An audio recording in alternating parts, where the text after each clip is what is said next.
ఈరోజు వీడియో వచ్చేసి cake preparation అనమాట. మనము ఒక గ్లాస్ మైదా తీసుకోవాలి. దీనికి కావాల్సిన ఇంగ్రీడియంట్స్ ఏంటంటే ఒక గ్లాస్ మైదా, ఇంకా ఎగ్స్, ఇంకా షుగర్ కూడా కావాలి మనకి, ఇంకా బేకింగ్ పౌడర్ తీసుకోవాలన్నమాట. ఇంకా మైదా 1 కప్ వేసుకుంటే షుగర్ కూడా 1 కప్ వేసుకోవాలి. ఇంకా ఆయిల్ వేసుకోవాలన్నమాట. నేను మర్చిపోయిన ఆయిల్ చూపించడం.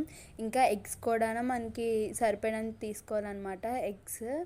ఇంకా ఎగ్స్ అవన్నీ వేసుకొని మిక్స్ చేసుకోవాలన్నమాట. ఎగ్స్ మనం ఒక 1 కప్ తీసుకుంటే ఒక 2 ఎగ్స్ అలా వేసుకోవాలి. ఇంకా బాగా దాన్ని విస్కర్ ఉంటే విస్కర్ తోటి, లేదంటే మీ దగ్గర దేంతో ఉంటే దాంతో బాగా మిక్స్ చేసుకోవాలన్నమాట. ఈక్వల్ క్వాంటిటీస్తో తీసుకోవాలి. 1 కప్ మైదా అయితే కంపల్సరీగా 1 కప్ షుగర్ తీసుకోవాలి. ఇంకా మనము ఆయిల్ వేసి ఇంకా ఎగ్స్ వేస్తాం కదా, ఎగ్స్ వేసి దాన్ని బాగా ఇలాగ బీట్ చేయాలన్నమాట.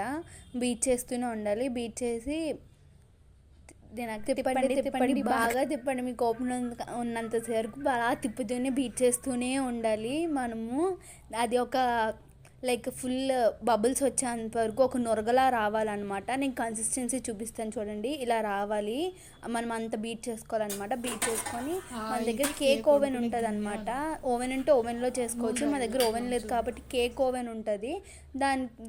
దాంట్లో కొంచెం ఆయిల్ బాగా మిక్స్ చేయాలి. దానికి ఆయిల్ బాగా పట్టించి మనం ఈ కన్సిస్టెన్సీ మనం బీట్ చేసుకున్న కన్సిస్టెన్సీని వేసుకోవాలన్నమాట. దానికంటే ముందు ఫస్ట్ ఇసుకతోటి అది కిందన కొంచెంసేపు వేడెక్కిన తర్వాత ఈ పాత్ర పెట్టాలన్నమాట. దానిపైన ఇంకా పెట్టి ఈ బీట్ చేసుకున్న అందులో వేస్తామన్నమాట. ఇంక వేసేసి మన దగ్గర కొంచెం క్యాజూ నట్స్ ఉంటే క్యాజూ నట్స్, లేదో అంటే బాదం పప్పు ఉంటే ఏం కావాలంటే ఆ డ్రై ఫ్రూట్స్ వేసుకోవచ్చు మనం దానిపైన. ఆ డ్రై ఫ్రూట్స్ వేసుకొని మూత పెట్టేయాలన్నమాట. మూత పెట్టేసి మనము ఒక 25 మినిట్స్ 30 మినిట్స్ కంపల్సరీగా వెయిట్ చేయాలి.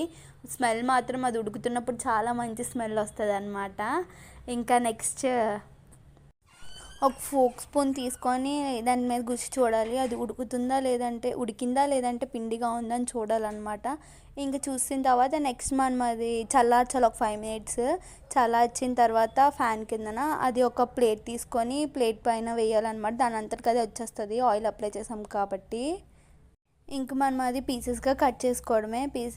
పీసెస్గా కట్ చేసుకొని ఇంకా తినేయడమే అన్నమాట. టేస్ట్ మాత్రం చాలా బాగుంటుంది. ఒకసారి ట్రై చేయండి మీరు కూడా.